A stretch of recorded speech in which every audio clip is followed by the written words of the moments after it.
most early stage investors, because they're coming in so early and they're going to be there so long, are looking for at least a 10x return. Now, why are we looking for a 10x return? Because only 1 in 10 of our companies is going to return any money at all. But the day we write the check, we believe each and every company has that potential.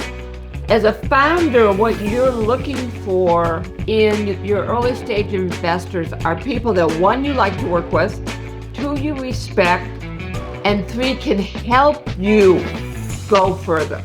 Sometimes entrepreneurs will say, oh, I know raising money is hard, it's difficult, and I don't want to do this, so I'm going to raise $5 million today, so I never have to do this again.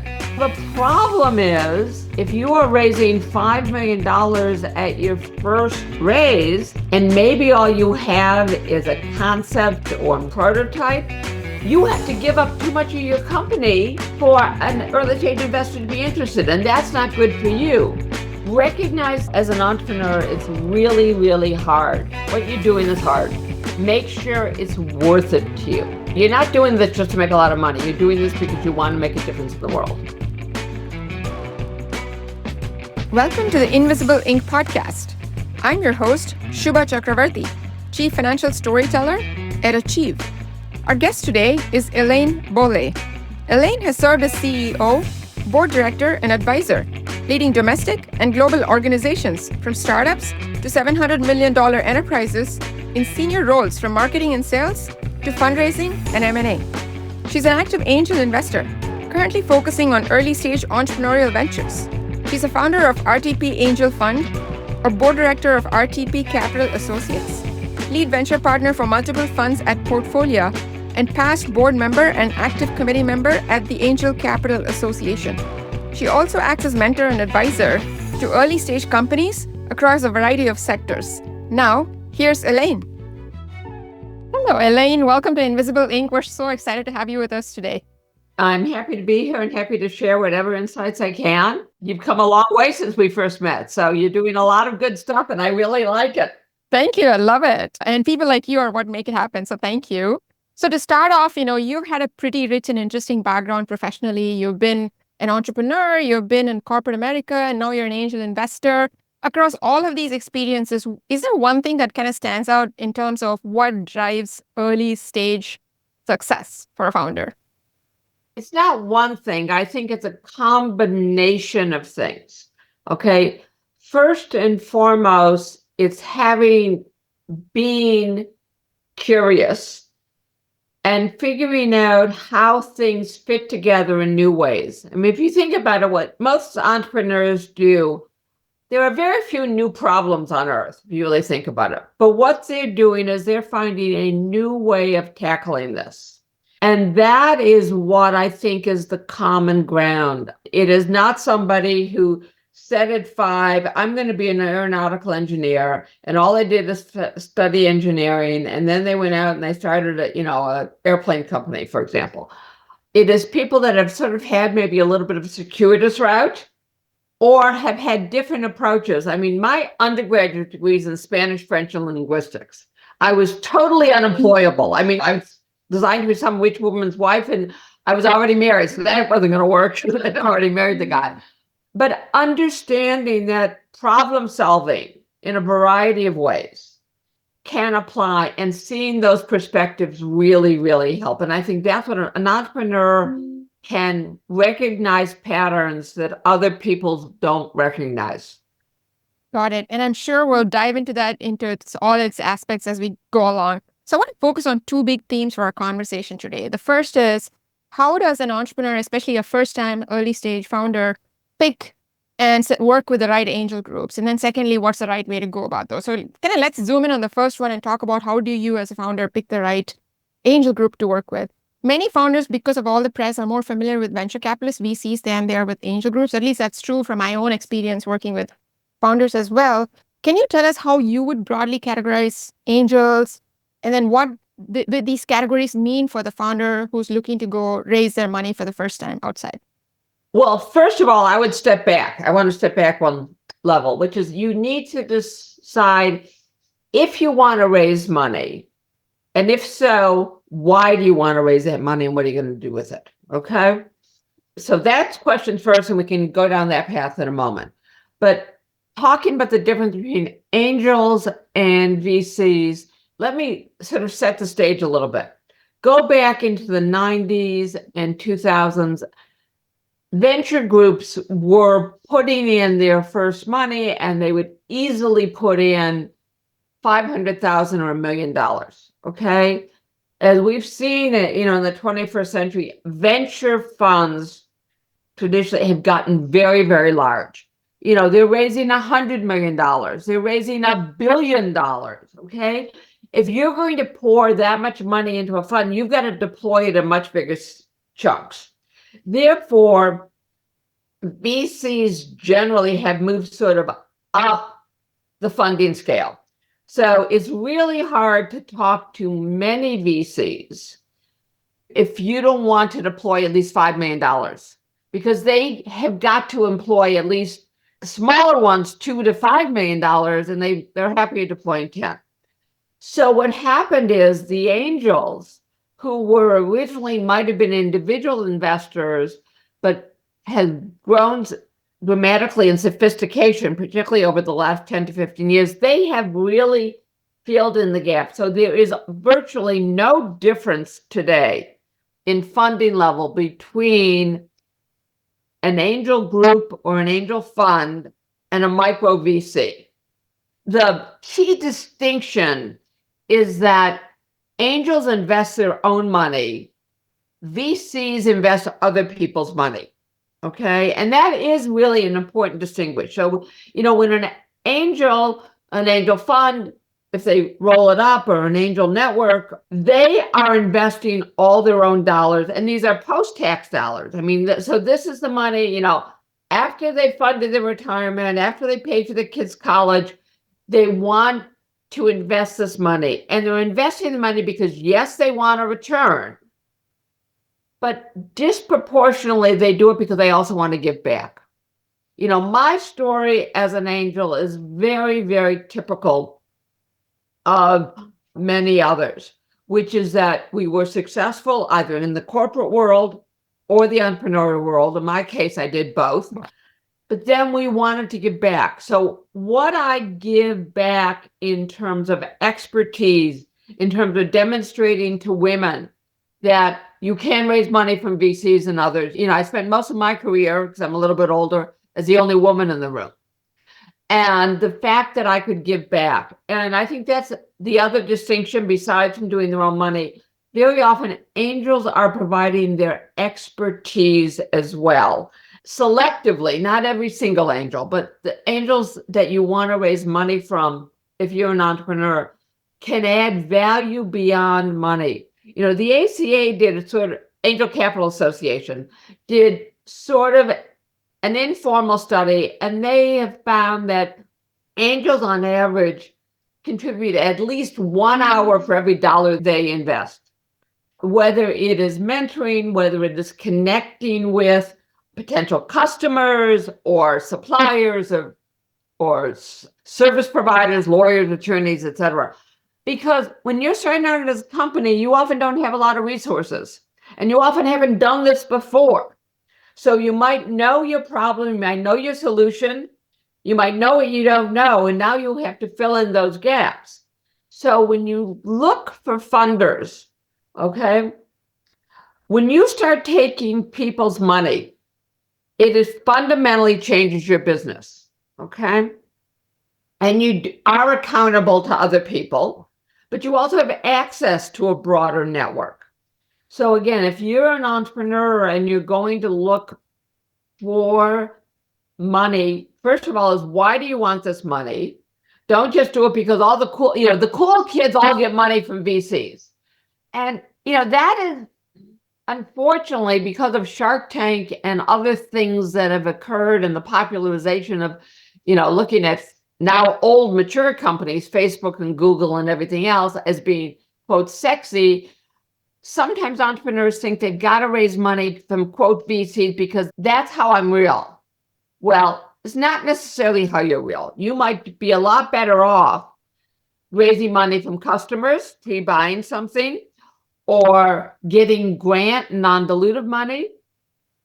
So don't just think, I need to raise money because that's what I need to do. Now, when you go to raise money and you decide how much you want to raise, particularly early on, the first time angels tend to invest, and you can replace an early stage investor, and that would include a micro VC, all these other, maybe crowdfunding, although that's a little bit of a different animal. But you've got to look and say, what do I need and what am I going to use this money for? Okay. And sometimes entrepreneurs will say, oh, I know raising money is hard, it's difficult, and I don't want to do this. So I'm going to raise $5 million today, so I never have to do this again. Well, the problem is, if you are raising $5 million at your first raise, and maybe all you have is a concept, or maybe you have a prototype, you have to give up too much of your company for an early stage investor to be interested, and that's not good for you. On the other hand, if you sit and go, okay, what do I need to get to the next milestone? So let's take an example.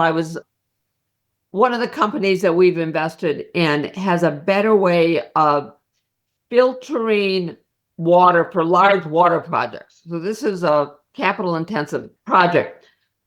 And they have a more sophisticated membrane that does it, okay? So first step, they had the concept, they'd filed actually a patent on the thing, and they could build something that's as big as a bread box, okay? That was the first prototype. And so there it's all idea, it's all passion, it's everything that you want. And angels, particularly angels who understand this industry, get all excited and can help, okay? Then once you prove it out on the bread box level, okay, now they've got to build something that's as maybe as big as a room, okay? That's the next set of money to raise. And then eventually they've got to raise, obviously, because this is a massive kind of thing. And you have to think about those stages. And you have to think about, what do you need for help? So again, I'll come back to this water membrane company. They knew a lot about their expertise. They did not know a lot about calling on customers, and they did not know a lot about fundraising, okay? So they got involved with a very science-focused accelerator, which then also had mentors that could help with that, who then introduced them to people like us who were really interested, who understood it. And we happened to have some members in our group at the time who knew a lot about this kind of technology and knew how to raise money. And we worked with Sue. The entrepreneur's name was Sue, and we worked with her for about a year to put together that. What should that first thing look like? Before you funded her? Before we funded her. Oh, yeah. Wow. Okay. And that's not unusual. I mean, a couple of the companies that I've invested in the time, I met them when they were seniors in college, just starting out. And even though I might start working with them, it can take 2 years till we said, hey, yeah, you've made enough progress, I'm really going to invest in you. Okay? The next time that people can really raise money, it's never easy, but more easily, you've gotten a few customers. You've gotten some letter of intent. So now it's, okay, I've got this idea. It's going after a very big market. And I have proven that I know something about this. And customers are saying, yeah, I'm willing to buy what you're going to sell. And if you talk to enough customers, they're going to tell you. So as a founder, what you're looking for in your early stage investors are people that, one, you like to work with, two, you respect, and three, can help you go further. And again, we always say every meeting should end with an ask. And the ask isn't always money. It could be, I need a good accountant. It could be, I need to meet 3 potential customers. I need to meet a supplier who can provide me with X. It could be a whole array of things. But you want to have people you can work with, because this is a long-term relationship. Getting involved with them and its investors, and particularly your angel investors, you're probably going to be involved with your angel investors for 8 to 10 years. That's longer than most marriages last. So let me ask you this. You just laid out a really visceral kind of understanding of the process, which is awesome. So you said you even start working with entrepreneurs before you fund them. As an entrepreneur, how do I find these angel groups where there's an Elaine that I know is good-hearted and sharp and wants to help me? And how do I even find these people, especially if I'm a woman? Because we don't have the networks. That's proven, right? What is the best way? Well, I think within any community, and I'm going to start with geography, because even though we're doing this via Zoom and everything's become virtual, there is still a hands-on element to this. And people like to sort of sit across the table and talk to people. So we are fortunate today in almost any larger city, they've recognized that entrepreneurs drive the economy, they drive jobs, blah, blah, blah. So there are incubators, there are accelerators. If you've been at all tied to a university, they can help point you in the right direction. And it's two levels. It's one, what's locally in your area? You're going into food tech, let's say. Who are the food tech accelerators? And it is networking, but it's simple asking one person and say, okay, I know you're not the right investor for me, okay, because you invest in healthcare and I'm not a healthcare company. But who should I talk to? Most markets, and I have done this in Silicon Valley, in New York, in Philadelphia, so all over the East Coast, and now I'm in North Carolina, it is much more of a cooperative nature than it is a competitive nature. So as an entrepreneur, think about your own course. You got involved with the ACA. I think that was one of your first steps, but you came to a meeting and you saw somebody there you wanted to talk to. And then you said, who else should I talk to? And who else should I talk to? The worst thing that's going to happen is somebody's going to say no to you. So fine, they've said no. Now you're going to the next person. But I have said this in almost every speech I give.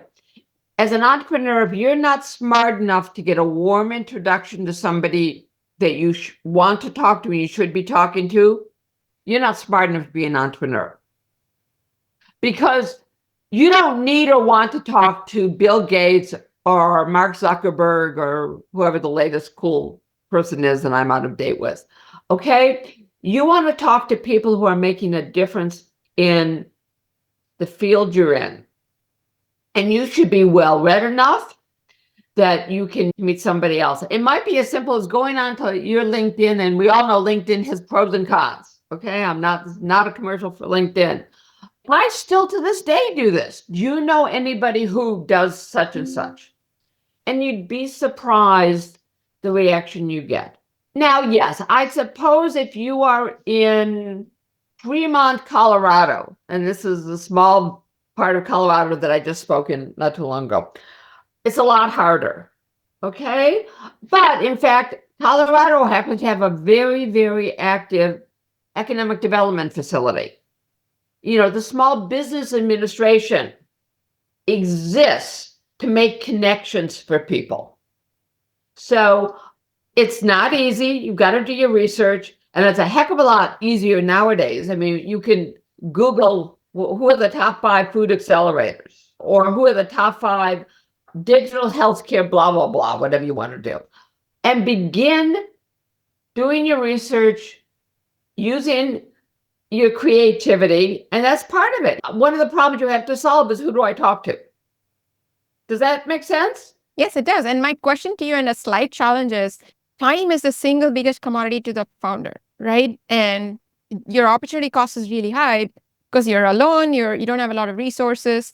And, let's admit that we have to kiss a few frogs before we come to the prince.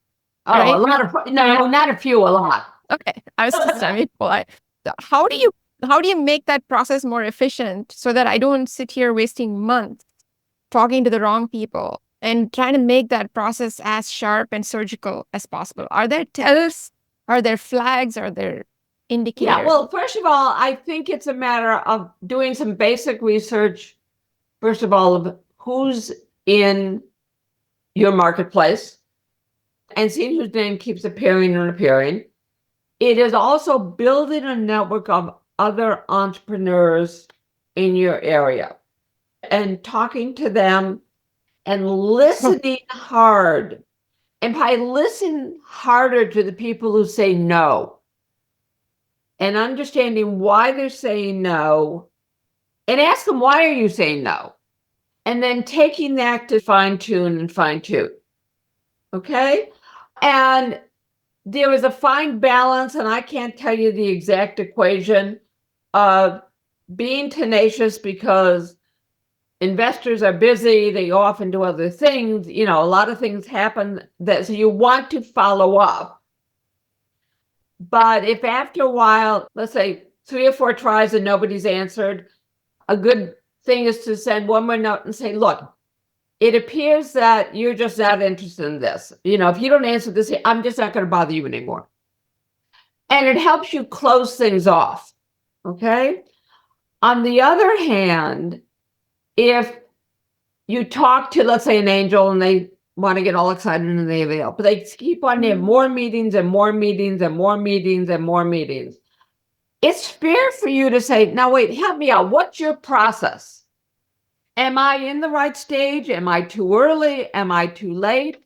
What has to happen? It's also fair to say to, again, this applies to an angel group, an angel fund, a VC. What is your process? What is the timing? What should I expect? And also, do you have money to invest? Because sometimes, you can have a fund, but they're at the end of the fund life. So they're not going to invest in a really early stage company because they don't want to have to carry it that long. And go with your gut. Be realistic. But if you go, I think this person's just stringing me along, they probably are. So there's no magic formula, but also talking to peers and mentors you respect and say, hey, look, I talked to Jane Jones last week. What do you think? And I might say, hey, yeah, she's right in your alley, or boy, be careful because she's going to keep you strung along for 7 years. So you really have to trust your own, what is it? Trust but verify is the famous line. But there's no easy answer. Entrepreneurs have to work 36 hours a day at a minimum. Got it. And then a couple more on that, and I want to go into the deep dive of the process. So I'm coming in, I'm going to look at some angel groups. I'm trying to figure out which ones have the best shot and a good fit for me. How do I assess the industry fit if they don't have a fancy website? And also, how do I assess, because I've heard stories about literally everybody on LinkedIn calls themselves an angel investor these days. How do I find the good groups that are run almost professionally, if not completely professionally, like the ones we know, versus the one-off few people hanging out and drinking coffee and want to go talk to people and looking at deals? Well, I'm going to put a commercial in for the Angel Capital Association. If they don't belong to either NVCA, the National Venture Capital Association, or the Angel Capital Association, okay, why not?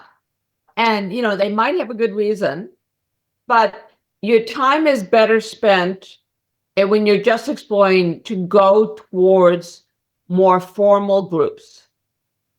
Okay. And you might meet an individual in that group or an individual in other groups. So, for example, if you as an entrepreneur have done any kind of pitch competition, there are going to be other entrepreneurs there and you ask them who they're dealing with. There's going to be other investors there and you ask them who they are. And that really helps. And you want to meet them. You might just be starting out. So I was at a pitch day just last week, and there were entrepreneurs who were still working their day job. But they were there to just begin to sort of feel out the community. And that's what you really want to do before you start.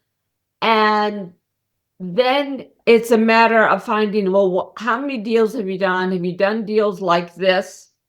And look, a real good source is look at who you would perceive as your competition, both the larger companies, but particularly the other startups. Where have they gotten their money? Go talk to them. You already know they invest in this field. Oh, you mean go talk to the investors, obviously, right? Yeah, but so if you're creating an educational tool, and we've talked about this, So look at investors that invested in other early stage educational tools who might not be exactly in your space, but similar. And reach out to those entrepreneurs and say, okay, how did you raise your money? More and more people are doing podcasts nowadays, as we're doing this today even. So it's easier to quickly sample and see and hear who's people are talking. Before we dive back into our conversation, I want to tell you about Seed to Success. Seed to Success is our community letter with our proprietary insights on startup financial storytelling, tips, new episodes, and much more. If you find these discussions helpful in your entrepreneurial journey, use the link in the description to subscribe to Seed to Success today and get all of these and much more straight to your inbox every week. Now, back to our conversation. Got it. And then one last question, especially for women founders who are founding STEM companies. We've heard a lot of stories, and we've also seen some research in terms of prevention versus promotion-based questions and all of that jazz. What have you seen? Is there any word of caution or advice that you would give to women who are approaching largely male-led investor groups, and anything that would help them advance their chances of getting funded? As you said, be cautionary about this idea of a promotion question versus a risk-related question. And that's something that research has just generally shown.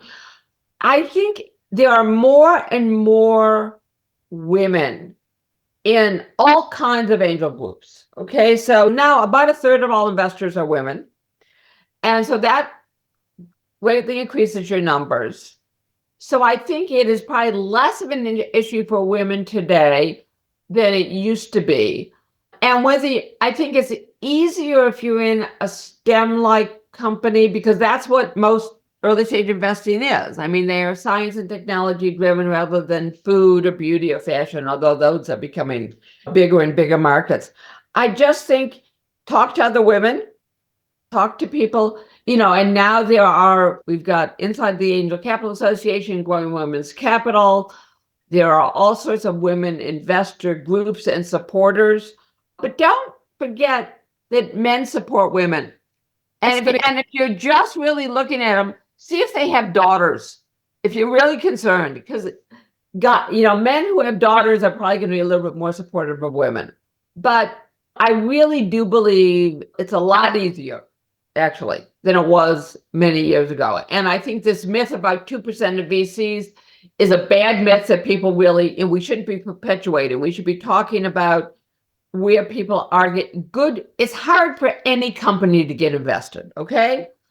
And on one hand, it's slightly harder for women to get the investment. On the other hand, because if you have 10 pitches and you're the only woman presenting, guess what? The guys are all going to, guys is a generic term, but the men are going to remember your name.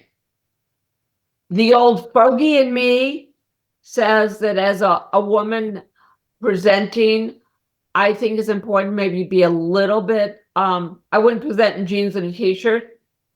I think there is a little bit more of a burden on a woman to look more professional, but that could just be me and a generation difference. Make sure you know what you're talking about and you know what you don't know. And hopefully you have your own cheerleading squad behind you. And that really does help, because it is a hard road. Got it. On that, one follow-up is, you have seen a lot of pitches by a lot of men and a lot of women founders. Are there themes that you keep seeing over and over again that you think is helpful to call out so that women founders can be cognizant of them, prepared, and better able to address typical mistakes? Well, I think you have to understand not just your problem, and this is to a men and women entrepreneur, but what the solution is, why your solution is big enough that it can really work, and then why you are uniquely suited to do this. Women tend to round down, not round up. And I tell this way, you'll come in and you've got two startups, and one's led by a woman and one's led by a man, and they have 12 customers, okay? Without blinking, typically the male entrepreneur will say, I'm on my way to 25 customers. And the female entrepreneur would be, well, I've managed to get just a little bit over 10 customers. Round up. You always must be truthful. I mean, that's not what we're, but it's interesting. Women entrepreneurs that have been very successful often have been competitive athletes. Interesting. I've never heard that before. Yeah. I've met several because they have that spark, they have that fight, they have that tenacity. One of the companies we just recently invested in, it's a male and female part team, and they are changing what cows eat to reduce the methane that cows produce. Huge problem, okay? The CEO, who is a woman, first of all, she happens to be 6'1", so she stands out in the room. And she's a former volleyball champion. I mean, and that's not unusual because there's something in the competitive spirit, in the willing to go, because you are competing when you're obviously trying to raise a new company. So what should I do as a founder if I don't happen to be a volleyball champ and I want to get that? Know what you don't know. Learn about investing and learn about investors, okay? There's a difference between being an investor, and we're investing our own money, which means we need an exit to have something happen. An exit can be an acquisition, it can be a merger, it could be an IPO, it could be being bought by a private equity firm, but something has to happen for us to get our money back. Yes, it's important that you make revenue and profit eventually, but you have to understand how, and we'll ask at the very beginning, what is the exit? And don't tell me an IPO when fewer than 3% of all exits are IPOs, okay? So you have to understand how the business works. I really encourage entrepreneurs to take courses that are offered from the ACA and others about valuation, about due diligence, about just how angels think about investing and their portfolio strategy. Because if you know how I think, it's going to be easier for you to answer my questions. And on that, it is really important and this is just general rules, and we're going to talk about early stage meetings. Don't use a lot of acronyms. Most investors you're going to talk to cover a broad spectrum, and they might have a couple of people who are real experts, but most people aren't. Don't have me worrying about what the heck does that acronym mean, okay? Tell me what it is. Talk to me about the problem in a way, even though I'm not a nuclear engineer, I can understand the problem, okay? Tell me how big this market is and how you're going to make money in this market. And it's fine to say, I don't know. And knowing what you don't know is often the key to success for an entrepreneur, because then they know what questions they need to answer, and hopefully in the right order. Awesome. And that's a fantastic segue to what I wanted to talk about, which is how founders pitch to investors and how to get that process right. So we've already talked about how to approach angels. We've talked about what you need to have in place. I want to understand, like, the typical, I know each angel group is different, but can you give a high level overview of what the process is for an angel group? It is pretty similar for most. I mean, they'll have nuances, okay? But most typically, there is some type of initial meeting, pre-screening. Do you even, fit in the broad thesis of what we're talking about? You want to know what the group's thesis is. Okay. Then there might be a screening questionnaire, or it might be that you do an initial pitch to a screening committee. Then they will decide which ones go. If it's a VC managed fund where you've got managers making the decision, you go do some committee thing of, do you go to the bigger committee after the screening? Enough interest, they do some diligence, and then you can negotiate. It's a different scenario a little bit if you have a term sheet and you don't have a term sheet. And often that's the hardest thing for, particularly in the first round, whether you want to call it a pre-seed or a seed round, getting that term sheet. And that's, in fact, part of the reason why we started our new fund, RTP Angel Fund, was because in our area, we wanted to be able to write term sheets. So you're going to do a screening, and there's going to be questions about what you're doing, how big, and we'll talk about what should be in that presentation in just one moment. Okay. But you're going to get feedback, and whether it's feedback to move forward or not move forward. If you don't get feedback, you should ask for feedback, because that's really important. When you're not ready for us to invest because ABC, come back to us when you've done XYZ. Okay. We really like what you're doing, but you've got to explain how you're going to make money better, because we don't really understand this. So we don't understand how you're going to go to market. Okay. You need to be prepared and have a deal room. Okay. And the deal room is where you have all the key documents. Now, if you're just starting out, you don't have a lot of documents, but we want to know that you're incorporated, or you're an LLC. And a lot of people say, okay, you can be an LLC now, but you better become a C Corp by the time we fund you. Do you have employment contracts? When you are starting out a company and you are being serious about this company and you really want to commit the time and energy and everything else, you do want to create a formal legal structure, and you want to hire a good attorney who understands startups.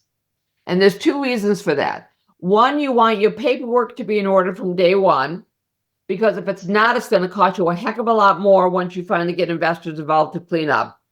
Secondly, that attorney is going to help make connections for you.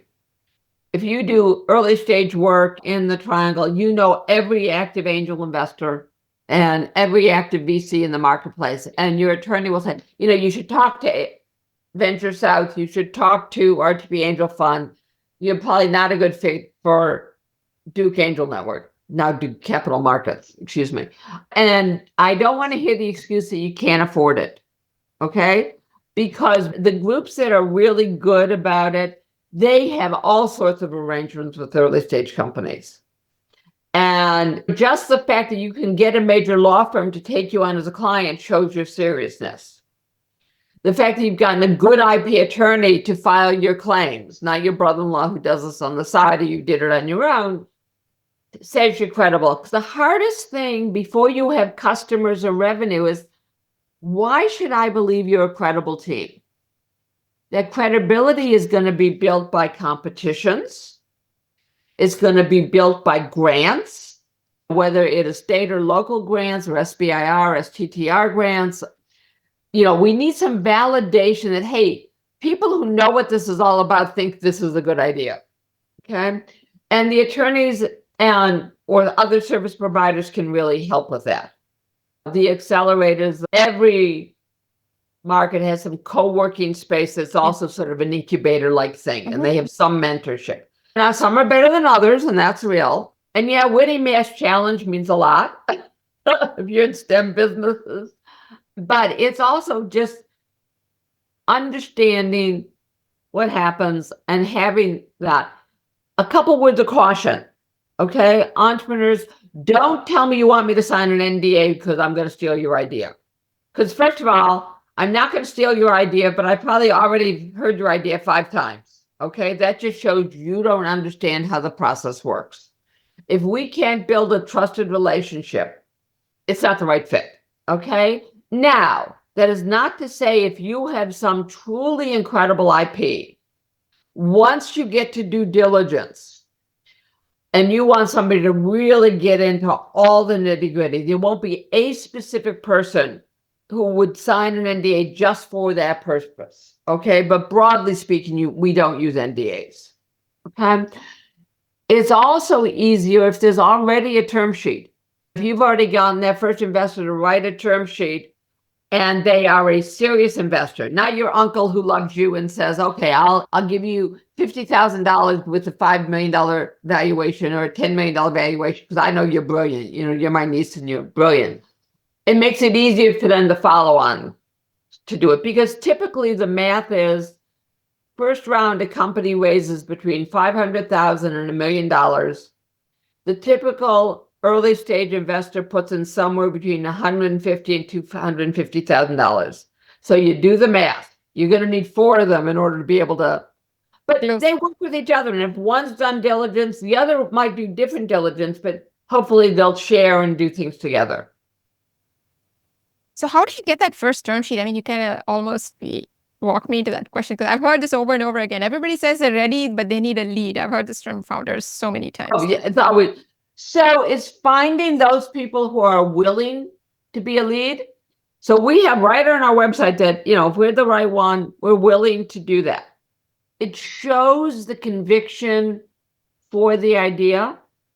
And it also probably means it's harder to find the leads, but there are a lot of groups that actually do write term sheets. And there's also ones that don't.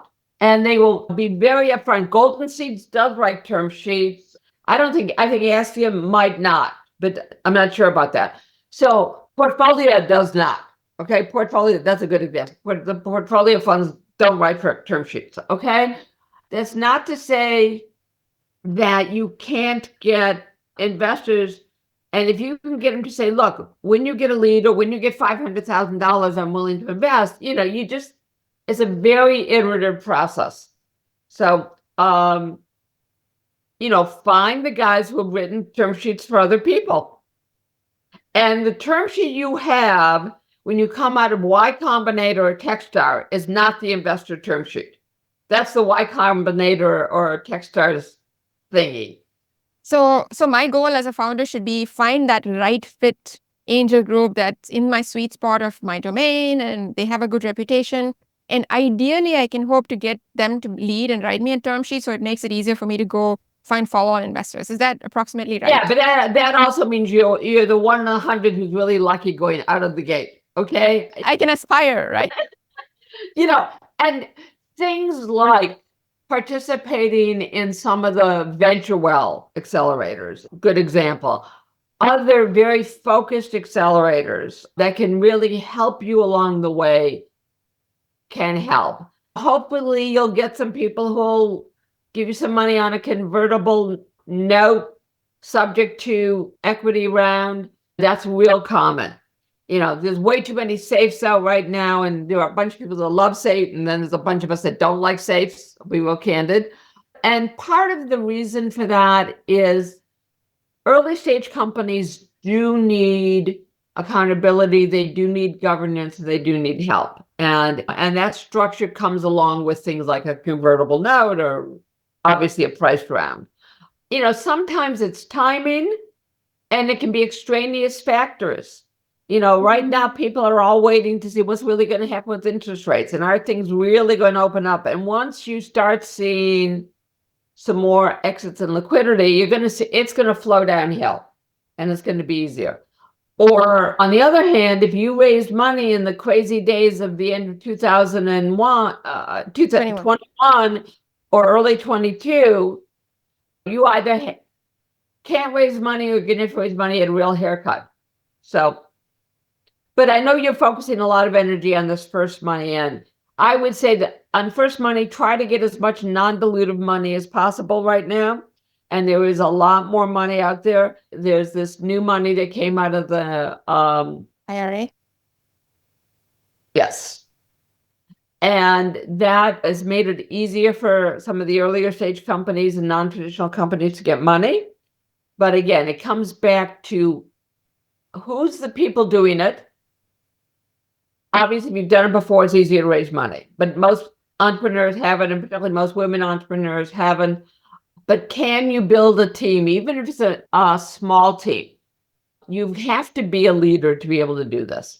But in order to lead, you have to have people that are willing to follow you. So it is very hard to be a one-person company. That is not a company. That's a person. Okay? So do you have a co-founder is often really important. Maybe somebody who complements your skill. You might be the educational expert, they might be the technology expert, or they might, whatever the comparable skill is. And do you have a couple other people that are working with you part-time? Because as a team, you're going to have to change over time. Second thing is, how big is the market? Not necessarily what your product is, but because you need a big enough market that's growing or that is going to be growing. Because growth covers a lot of sins. gives you the time to sort of figure out what the right product market fix is. Then is what is your solution to this problem?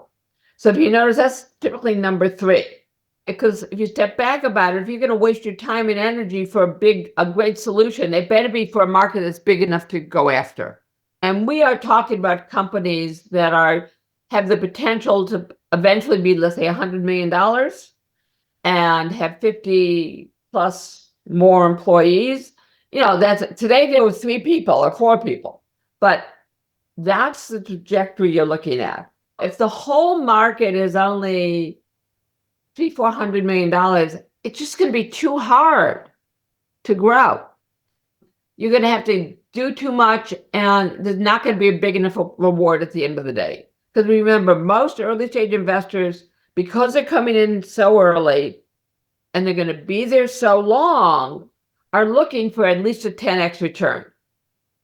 Now, why are we looking for a 10x return? Because only 1 in 10 of our companies is going to return any money at all. But we still believe the day we write the check, we believe each and every company has that potential. Got it. And you raise a really good point about market size. And this is one thing I want to dive in for a second. We've all seen those pages where there are 3 bubbles with the big numbers. Can you talk a little bit from your experience of what makes you convinced as an investor that this is a good market? Other than I come and show you a page with a big bubble that says 5 billion, right? What are you probing for? What are you looking for? And what are the markers of somebody who is really nailed the market? It's not just that you're saying it. So I'll give you a case. We had a company that's got a really interesting tool. They are sort of a app that you use for information when you go to a zoo or a museum or everything else, okay? They added up the numbers, and including people like Disneyland and everything else, and they claimed it was well over $1 billion.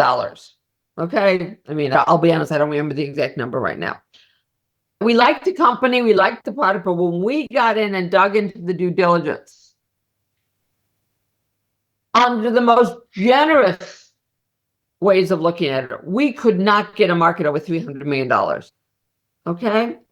So it has got to be markets that we can validate or we've seen in growth projections beyond the company itself. I used to be in the cereal business. Okay. The cereal business, I'm talking about Cheerios and Wheaties and that kind of actual okay? breakfast cereal. Okay. Yeah. Breakfast cereal. Yeah. I knew I had to be clear about that. Okay. That's a huge market. It's not as big now as it used to be, but it's still a big market. And everybody, all I need is a 1% share to be successful. Okay. Yeah. But let me tell you, I did an analysis, and this is going back a ways, but it was the top 25 cereals in the country for 40 years, 15 of them were the same. 14 years. Yeah. And we're talking about Cheerios, Corn Flakes, Wheaties, Rice Krispies, Fruit Loops. I can't remember all of it. But I mean, and fads would move up. For a while, Corn Bran was really hot, and then granola was really hot. And, but my point is, getting a 1% share is really hard. Okay. But if within a big market, you have a focus we all talk about beachhead markets. What are the markets you're going to go after first? These are markets where you have something, you might know customers, or you might have come out of companies that were in that market. So it's credible that you can begin to gain traction there. And then it's also credible that as we read the industry reports, and remember, one of the first things we do, we're fortunate, most of us in early stage groups, we have interns that are at universities, and they have access to pitch every research thing. So if you're in a large market, and I'll be 2 large markets, one of which I'd invest in, one of which I wouldn't if I had the right company expertise.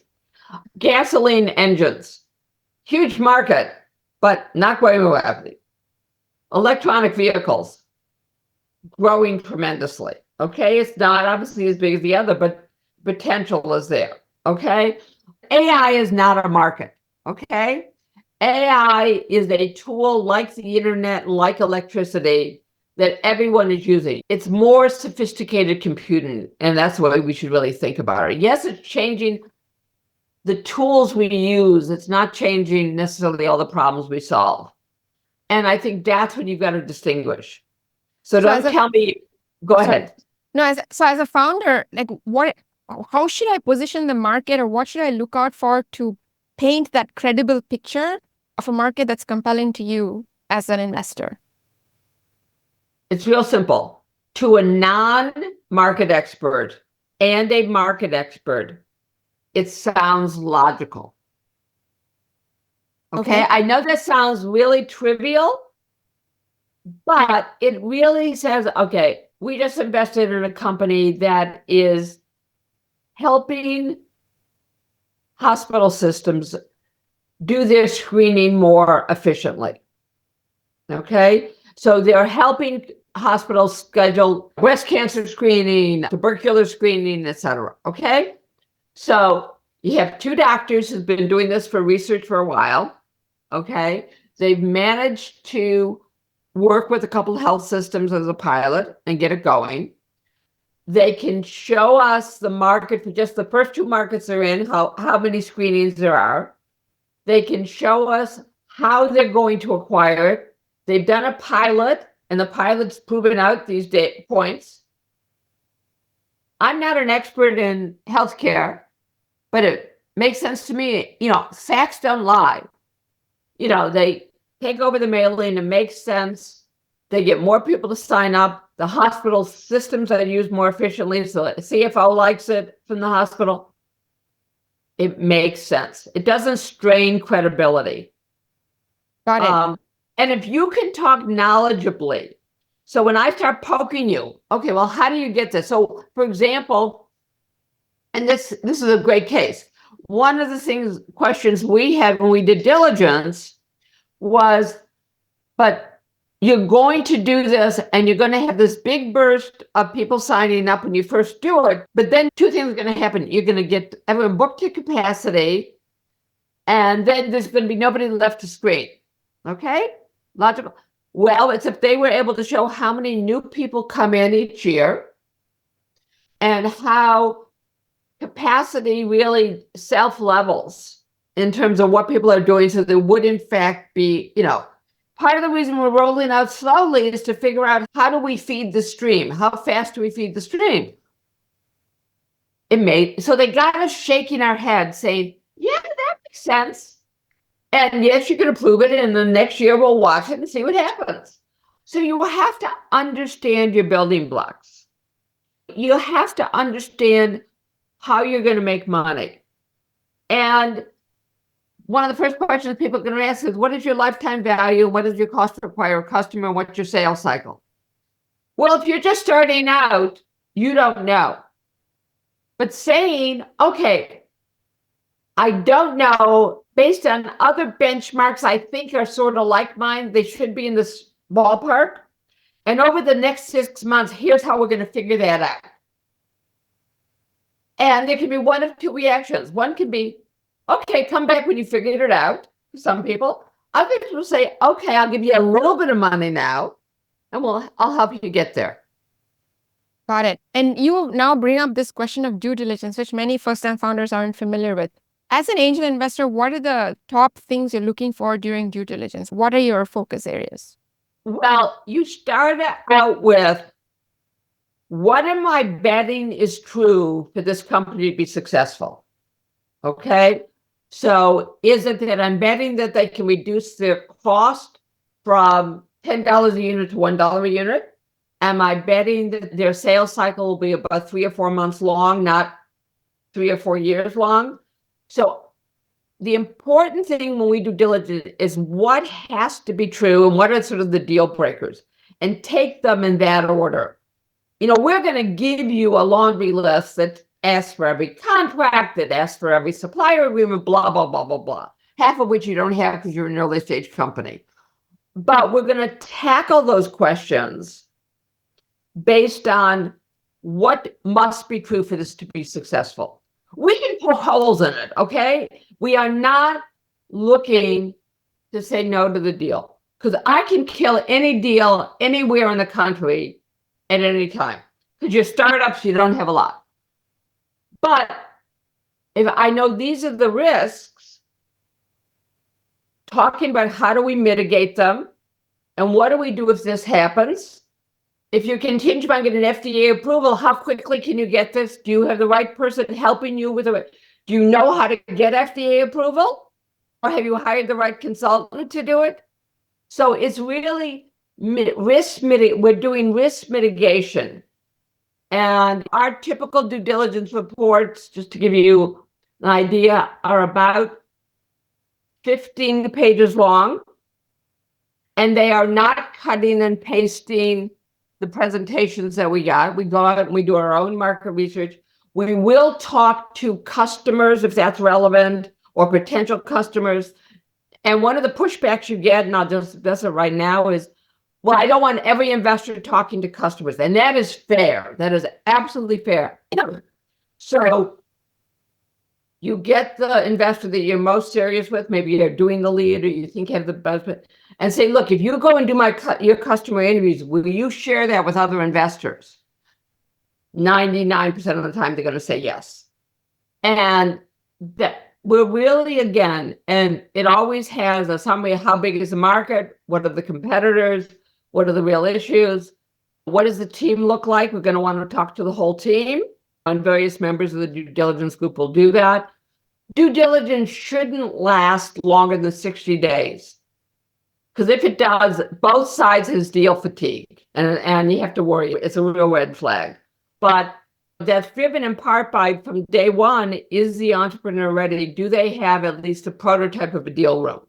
And again, groups like VentureWell or out of the ASA, we can tell you exactly what, in theory, should be in the deal room. Now, somebody's always going to ask for something else, but can you be responsive? Are you organized? I heard something the other day at a presentation, which I hadn't really thought about, but they said, when you set up your deal room, make sure you've got a very good document structure, because as you go along, you're getting more and more versions, and you want to make sure you know what version you're on. I mean, it sounds stupid. We're talking about these big ideas, and I'm talking about keeping a file, but it's important because that makes you more efficient as the entrepreneur. Got it. So this is awesome. I love it, Elaine, because what I'm hearing and what I'm taking away from this is, as an entrepreneur, I should be thinking about what are the biggest risks and which are the strongest pillars, kind of like that are load bearing of my story, and then focus on making sure that those are really strong as I head into either building the startup or raising funds. Exactly. I mean, it's the same thing. I mean, the getting the money is directly correlated to that. And it's really asking yourself a lot of questions, and understanding what type of questions the investor are going to ask you and what you should be asking for yourself. Got it. So one quick question, follow up on that, and then I want to close with a few concluding questions. The first thing is, how do I prepare? What are the tough questions that you typically look to ask? You talked about poking and prodding the founder, right? What types of questions should founders expect, and what are you looking to get out of those questions as an angel investor? You're looking to how they answer questions. Are they defensive? Or the other side, are they really cocky? Are they willing to admit they don't know something? The best thing that can happen to an entrepreneur is they know what they don't know. Okay? A real common question is, what's keeping you up at night? Or what do you think over the next 6 months are your biggest hurdles? So that they know what steps they need to take.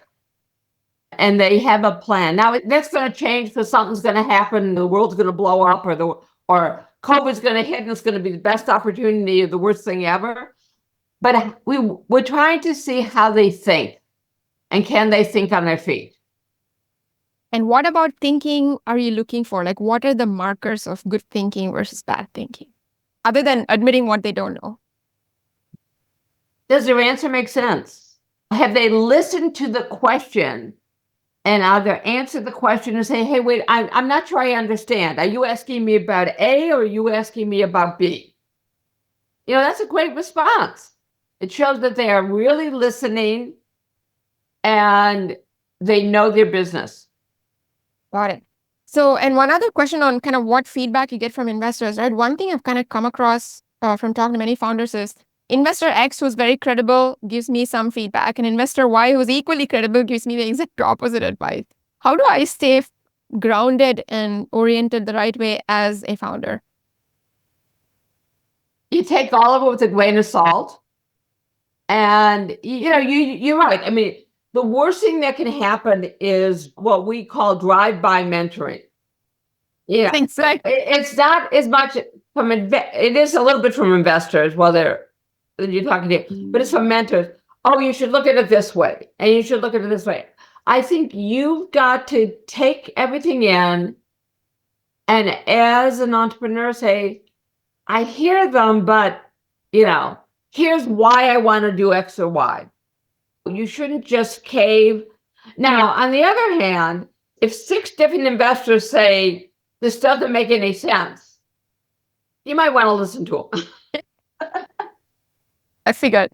So from a deal perspective, I'm just going to wrap up with a few questions that are very hot on founders' minds. One is around valuation. Like if you're a first-time founder, maybe you don't have access to pitch book. I've seen people come up with like ridiculous valuations, like 37 million, 35 million. Okay, so first of all, any company just starting out that doesn't have revenue and is really early and just getting the concept is probably worth something less than $5 million. I don't care what industry they're in, okay?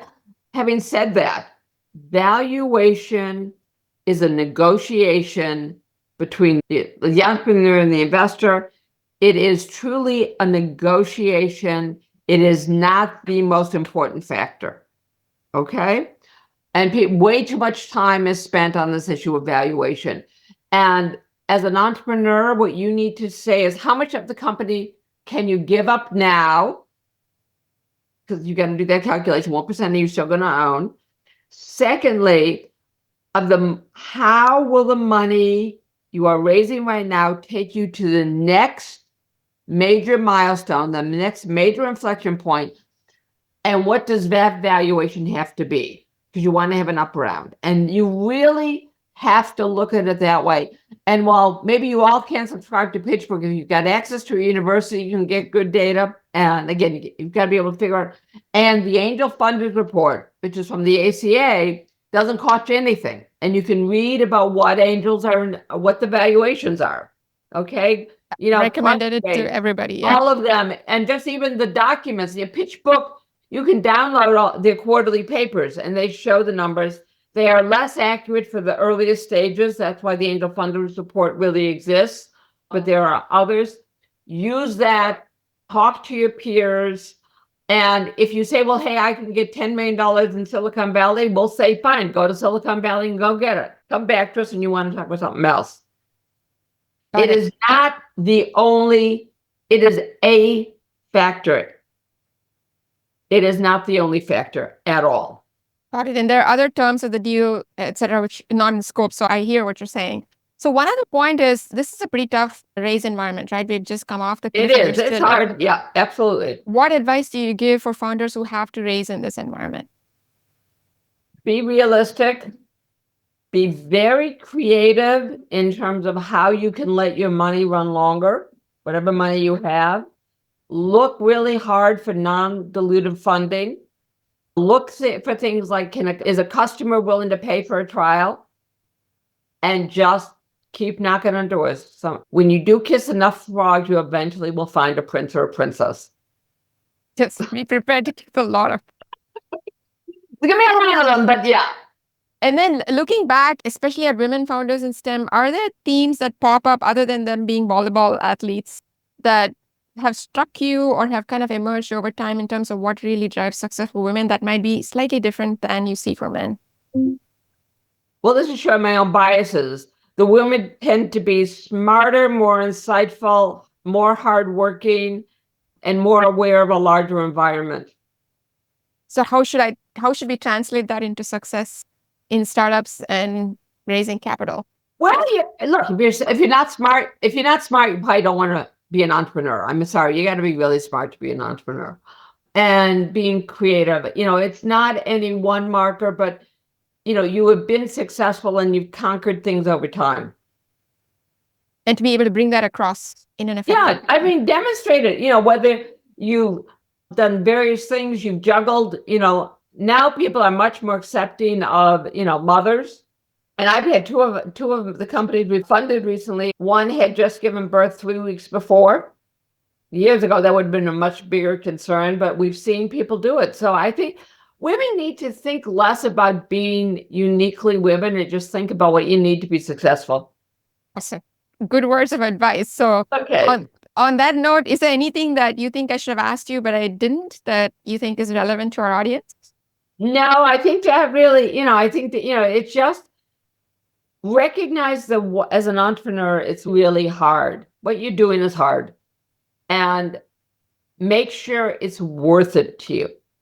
Okay. You're not doing this just to make a lot of money. You're doing this because you want to make a difference in the world. Got it. This has been amazing, Elaine, and this is just an amazing conversation. So thank you so much for taking the time and for sharing your insights. We really appreciate it. All right. Thank you so much. Have a good day. And that's a wrap for today. Thank you for tuning in. If you find these conversations helpful in your own journey, please subscribe to Seed to Success, our weekly community letter with tips, insights, resources, and more. If you have any other questions relating to startup finance or financial storytelling, send them over to me at chakras@achieve.co. That's chakras@achiiv.co. We'll see you on the next episode of Invisible Ink. Now, go achieve.